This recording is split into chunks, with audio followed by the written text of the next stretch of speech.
Assalamualaikum warahmatullahi wabarakatuh. Selamat berjumpa lagi. Dalam video kali ini kita akan cuba melihat bagaimana kita nak melakukan manifest brush measurement. Secara khususnya kita akan lihat beberapa perkara berikut, macam mana nak download dan juga install, dan kita akan gunakan satu contoh kertas ujian psikologi, dan daripada kertas ujian itu kita akan lihat bagaimana nak menyediakan fail data di dalam Excel dan juga di dalam notepad yang akan digunakan oleh software atau aplikasi yang kita akan download dan install tu. Seterusnya kita akan buat analisis dan juga bagaimana nak membaca outputnya secara ringkas.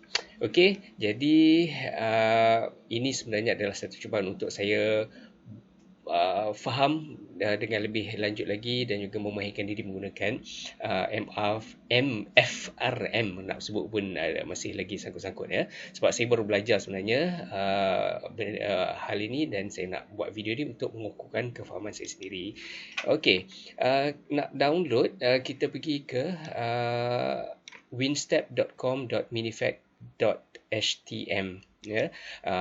Jadi link ini akan saya letakkan di bawah video, dan anda boleh download ya, dengan menggunakan URL di sini ya, ataupun di sini. Dan saya sebenarnya telah pun download dan ada ada di bawah ni lah ya.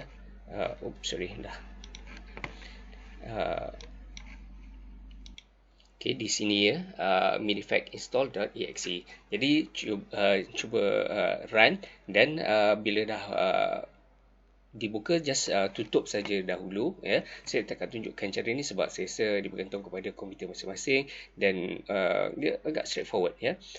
Jadi selepas kita install, maka kita sediakan data ya. Dan ini contoh ujian yang saya nak kongsikan ya. Jadi terlalu besar. Okey, katalah ini ada ujian pertengahan bagi subjek pengantar psikologi. Jawab semua soalan, setiap soalan 5 markah. Ada 4 soalan semuanya. Jadi soalan yang pertama sampai ke 4 tu ada di sini. Jadi kena jawab macam ni, soalan jawapan pendek lah ya, bukan esei tapi jawapan pendek.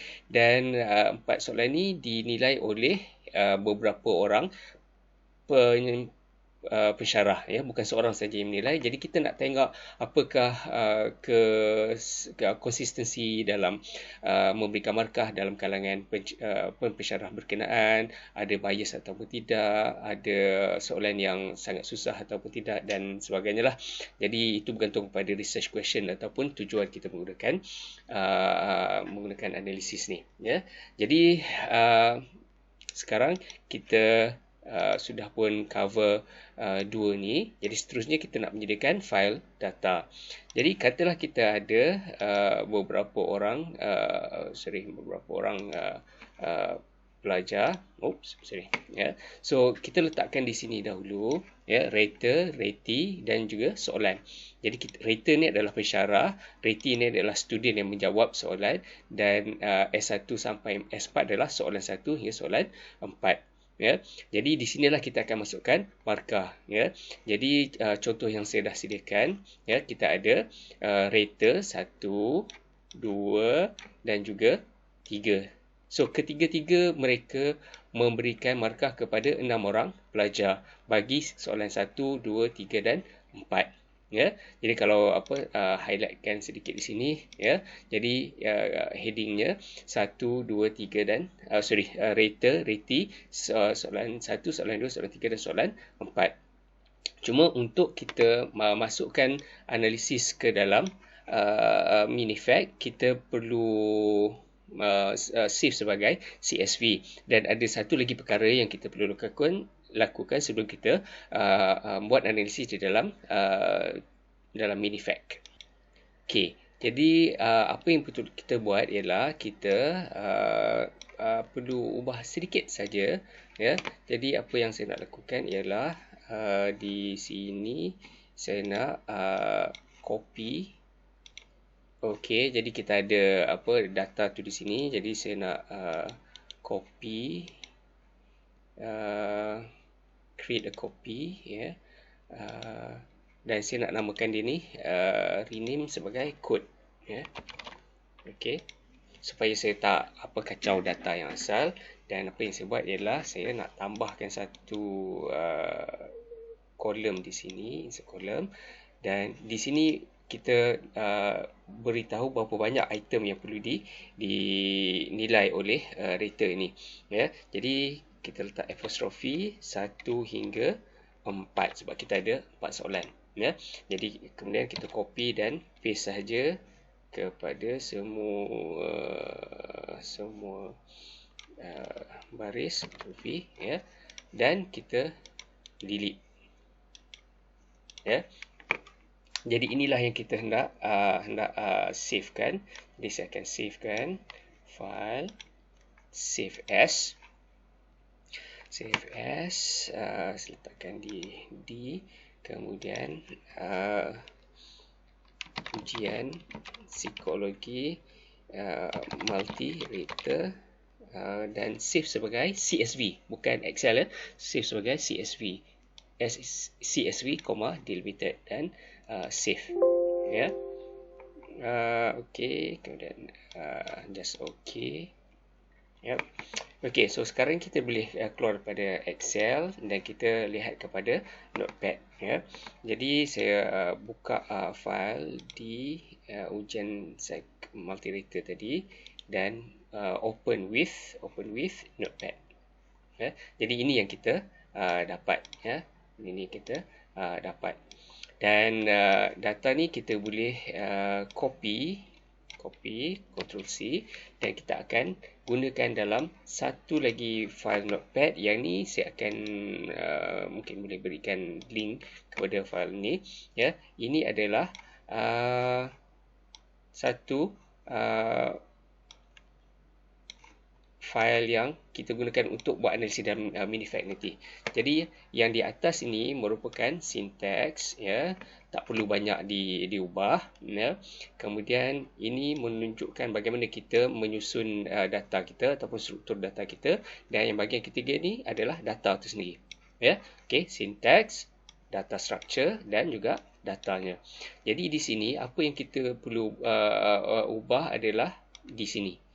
Kalau markah yang kita gunakan adalah 1 hingga 5, maka tak perlu ubah. Sebab R5 tu maksudnya kita ada 5 rating, ya. Tapi kalau kita ada 1, 2, 3 saja, maka kita tukar menjadi R3. Ataupun kalau kita ada 10 markah, jadi kena jadikan R10 lah, ya. Okey, so di sini tak ubah apa-apa. Tapi rater kita ada 3 orang saja, kan. 3 orang, kita buang yang 4 dan 5. Ratee ada berapa orang? Kita ada 6 orang. So kita tambah 5 sama dengan 5, 6 sama dengan 6 sama dengan 6. Dan item ada berapa? Item ada 4 saja, kan. Jadi kita buang 5 dan 6. Okey, dan data seperti yang kita dah copy tadi, ya, delete yang sedia ada ni, dan data kita paste. Jadi inilah data yang kita gunakan, ya. Jadi saya nak save kan. Okey, save as, ya, save di desktop, ya. Latihan multi-rater txt. Okey, save.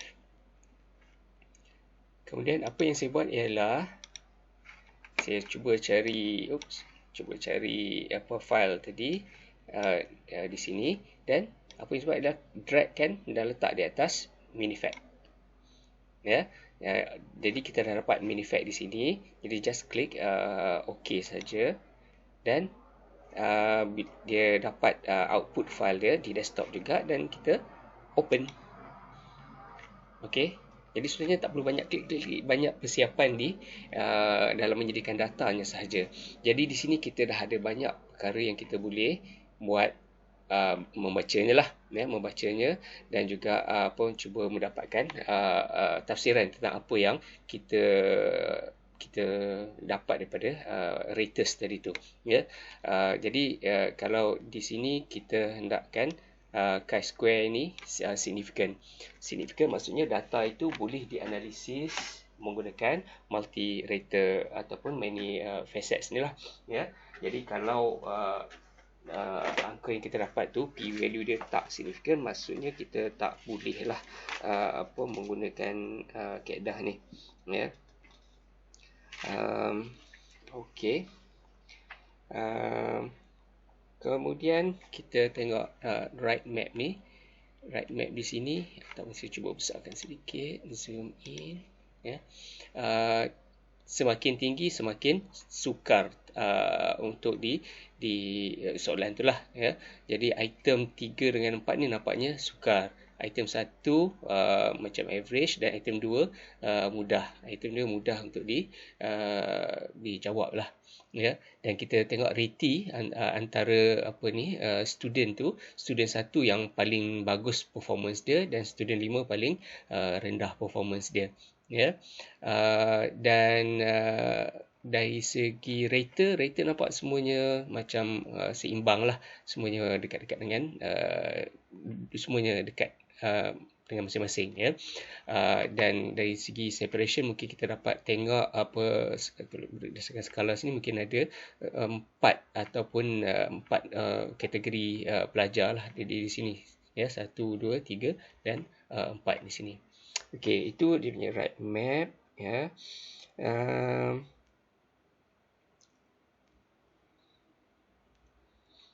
Okey, dan nampaknya rater ni tak adalah terlalu severe dan tidak terlalu lenient. Ya, kalau dia di atas sini, maksudnya dia terlalu severe, susah nak beri markah yang tinggi. Kalau terlalu bawah, maksudnya terlalu lenient. Ya, okey. Kemudian kita dapat lihat di dalam, okey, di sini. Ya. 7.11 exit agreement patutnya antara 20 ke 80%. So exit agreement okey lah, expected kalau ikutkan 42%, tapi kita dapat 62%. Ya. Tapi nampak okey lah, ya. Yang ni tak perlu risau sangat sebab reliability walaupun kosong apa semua tu, tapi sebab kita bilangan rater sedikit saja, 3 orang je, so tak jadi masalah sangat lah, ya.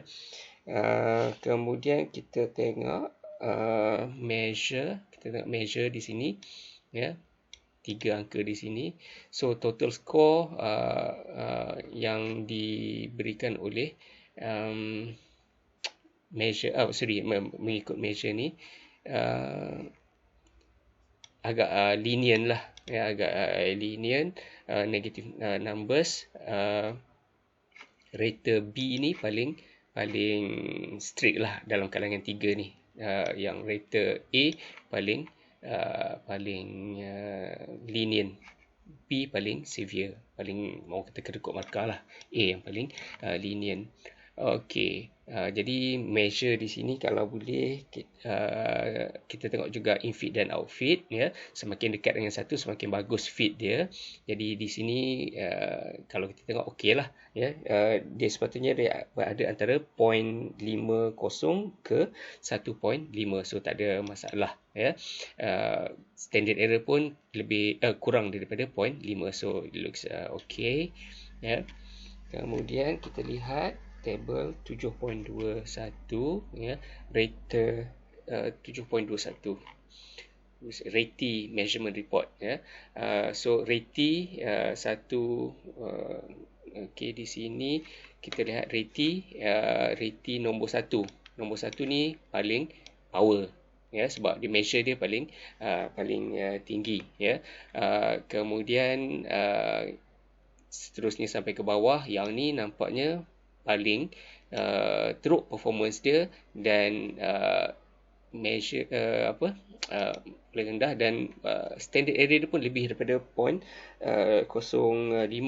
Jadi mungkin student ini mungkin belum menguasai apa yang dimasukkan di dalam ujian, ya, sebab kita tak boleh ukur performance dia dengan precise, ya. Semakin rendah standard error, semakin precise measurement kita, tapi di sini nampak dia punya standard error lebih besar daripada yang lain, jadi kurang precise lah pengukuran kita terhadap student ataupun rating nombor 4 ni, ya.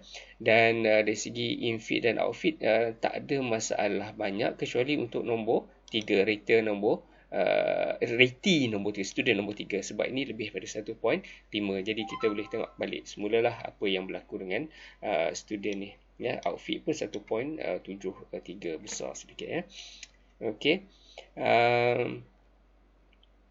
Okey, reliability untuk ratee nampak tinggi lah, ya. Okey. Kemudian kita tengok lab table 8.1. Banyak table ni, ya. Kategori statistik. Okey. Kemudian kita nak tengok dia punya ni rush and reach threshold. Rush and reach threshold sepatutnya lebih daripada 0.14 dan juga kecil daripada 0.05. Tapi di sini count use ni kurang daripada 10%, so kita mungkin kurang kepercayaan lah terhadap rating scale kategori yang kita gunakan 1, 2, 3, 4, 5 tu. Sebab kalau kita tengok di sini, okey, dia punya keluk 1, 2, 3, 4 dan 5. 4 tu masih lagi okey, tapi macam agak tersorok sikit lah di antara 3 dan 5. Tapi disebabkan yang tu tadi, disebabkan yang saya cakap tu tadi, ini kurang daripada 10%, count dia kurang daripada 10, maka tak perlu dia punya statistik di sini tak betul-betul boleh dipercayai lah, ya. Okey.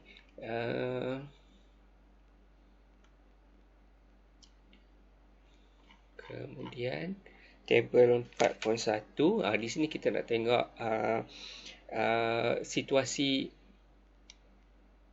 unexpected responses, ya. Kita mungkin boleh lihat beberapa perkara di sini. Berapa banyak item yang muncul dalam table ni. Semakin banyak item tu muncul dalam sini, semakin kurang kepercayaan kita terhadap item, sebab item tu mungkin susah untuk dinilai, ataupun student yang susah nak faham item tersebut, ya. Dan kita boleh juga tengok consistency of rater, sama ada ratee itu sendiri mengelirukan raters, item tu tak boleh difahami, ataupun ada isu-isu lain, ya. Jadi sebagai contoh, untuk rater, kita score, untuk score sekejap, ya. Skor yang didapati adalah 1, tapi kalau mengikut model dia expect skor 3. Jadi ada perbezaan 2 di sini, ya. Jadi student ni yang sepatutnya dapat 3 kalau mengikut model, dapat hanya 1. Jadi dia markah dia lebih rendah daripada yang sepatutnya, dan markah yang rendah daripada sepatutnya ini adalah untuk item 3. Manakala untuk satu kes lagi, skor yang sepatutnya adalah 1.2. Skor yang dijangkakan adalah 1.2, tapi dia dapat 2. Maksudnya dia dah dapat lebih daripada yang sepatutnya. Dan ini juga muncul bagi item 3. Jadi kita kena check baliklah item 3 ni ada masalah ataupun tidak, ya. Jadi di sini kita boleh bangkitkan isu under value ataupun over value, ya. Dan untuk item 4 sama dengan masalah yang item sebelum ni tadi, sepatut dapat 1.2 tapi dia dapat 2. So kita tengoklah sama ada perbezaan ni, residual ni boleh diterima ataupun tidak, ya. Jadi di sini kita dapat lihat apa interaksi antara item ratee dan juga raters, ya. Okey. Kemudian kita tengok table 9 point 13.3. 13.1 ya.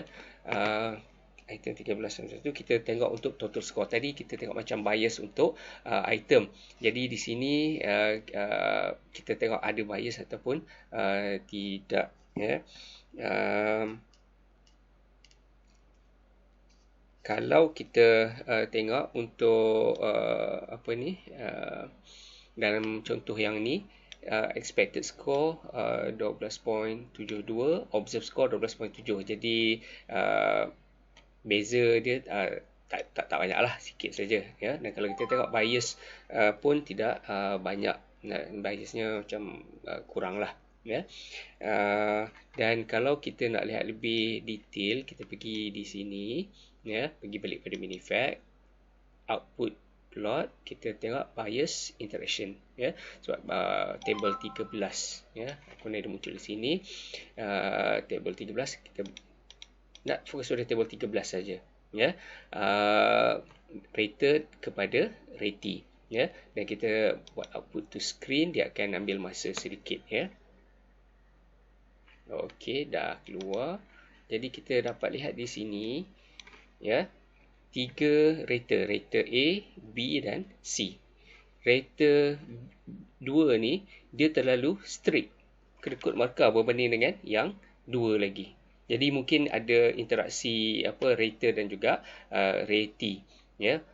Jadi sebagai contoh kita boleh tengoklah, ini contoh sajalah ya. Mungkin rater ni adalah rater lelaki, dia memberikan markah kepada student perempuan. Jadi bila student tu ada student perempuan, markah yang diberi adalah lebih sikit ataupun strict ya. Jadi ini satu yang kita boleh explore ya. Dan di sini pun kita dapat lihat yang rater nombor 1 ni macam terlebih pemurah dalam memberikan markah berbanding dengan yang 2 lagi orang raters ya.